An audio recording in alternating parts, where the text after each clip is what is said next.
Power is a responsibility, not a weapon. Yet, when authority falls into the hands of those who see it as privilege, the people they are sworn to protect become targets instead of citizens. The truth is, we cannot ignore a system designed to safeguard rights can be twisted into a shield for abuse. Complaints of excessive force are buried. Officers with troubling patterns aren't disciplined. They are promoted. Training emphasizes control, not constitutional policing. This isn't an accident. It is the culture. A culture where power operates with impunity, where accountability is optional, and where the voices of the vulnerable were silenced, just like on the plantation. And in fact, who told you that you still weren't property? And don't worry, property comes in all colors. And it's not just policing. Across governmental and corporate systems, unchecked power breeds the same disease. Privilege over principle, profit over people. When those entrusted with authority despise the very communities they serve, justice becomes a commodity and dignity becomes collateral damage. At one time, you were out in the fields with Europeans, Indians, and everything else. But they realized that if y'all got together, you could overthrow them. So who did they put in charge? Who did they put in charge of their property? And the people that they put in charge did not realize that they were property. You see, it is the foundation of trust when power is unchecked. It corrodes the very institutions meant to protect us. Reform isn't charity, it's survival. Because authority without accountability is tyranny. Whether it wears a badge, holds a gavel, or signs a paycheck. The question isn't whether power exists. It always will. The question is, who holds it accountable? If we fail to answer that, then every promise of justice becomes a lie. Rarely do we stop to ask, what does power mean? Is it authority? Is it wealth? Is it influence? Or is it something far more dangerous when left unchecked? But power in its purest form is responsibility. But when responsibility is abandoned, power becomes privilege. And privilege without accountability becomes oppression. Whether you wear a badge, hold a government office, or sit atop billions in wealth, the story is the same. You feed off the very people who give you everything you have, and you forget the duty that comes with the power. Now, here I was supposed to tell you a story, but it's just like New Jack City when they asked him why he didn't come visit him in prison. So the man said, who wants to see you in a cage?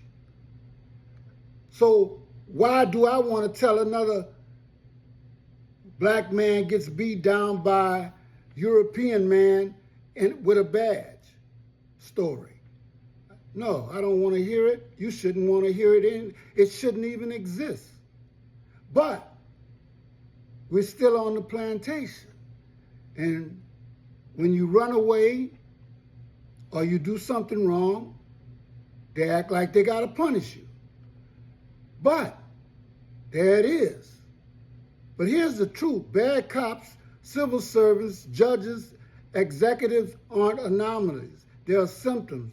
They are symptoms of a system that has failed for years, a system that buried complaints, promoted officials with troubling patterns, and trained its ranks to prioritize control over constitutional policing. Got two words for you: systemic and institutional. It isn't one bad apple. This is an orchard rotting from the inside out. And I hope you hear this message that I'm giving you over and over, because the problem is not just them, it's you, us. Now, pause for a moment and ask yourself, does this sound familiar? Because it should. It's the same pattern we see in boardrooms where billionaires exploit workers for profit. It's the same pattern we see in governmental halls where leaders trade integrity for influence. Those in power, whether civil servants or corporate giants, are few in number compared to the millions they govern and profit from.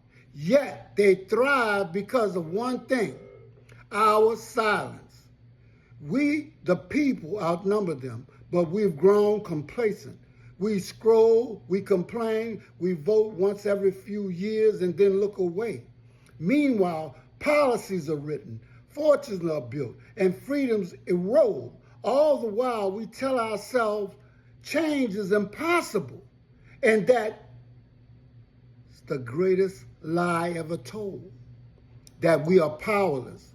Because the truth is, the people hold more power than any billionaire, any politician, any badge, any president, but power unused is power surrendered. Look at what happened after a rogue officer abused a black military Delta team commander. The story I was supposed to tell, but I wasn't going to do that because I don't want to hear it and I don't want you to hear it. But a video was shot of the incident that didn't just spark outrage, it sparked action. Within hours, the Department of Defense, the FBI, Department of Justice launched investigations. Within weeks, that officer was convicted on multiple federal and sentenced to 17 years in prison. The police department entered a 5-year federal oversight program. Policies were rewritten. Training was overhauled. A civilian oversight board was established. And across the country, law enforcement agencies began reviewing their own practices. But why did it take a viral video? Why did it take millions of views and national outrage for justice to move? Because systems don't change themselves. People change systems. And when people stay silent, systems stay broken. This isn't just about policing. It's about power everywhere. It's about corporations that profit while workers struggle to survive. It's about politicians who promise reform but deliver self-interest. It's about culture that worships wealth and authority while ignoring the humanity of those who make the wealth possible. And it's about us, the citizens, who let it happen because we underestimate our strength. Here's the truth. Accountability isn't vengeance, it's survival. Authority without accountability is tyranny. And tyranny doesn't need tanks or guns. It only needs indifference. Every time we look away, every time we say that's how it is, we give permission for injustice to thrive. So what do? We act, we demand transparency, we hold leaders accountable, not with votes, but with voices, vigilance, with relentless insistence that power serve the people, not prey on them. Because if we don't, then every promise of justice is a lie, and every system meant to protect us becomes a thing we need protection from.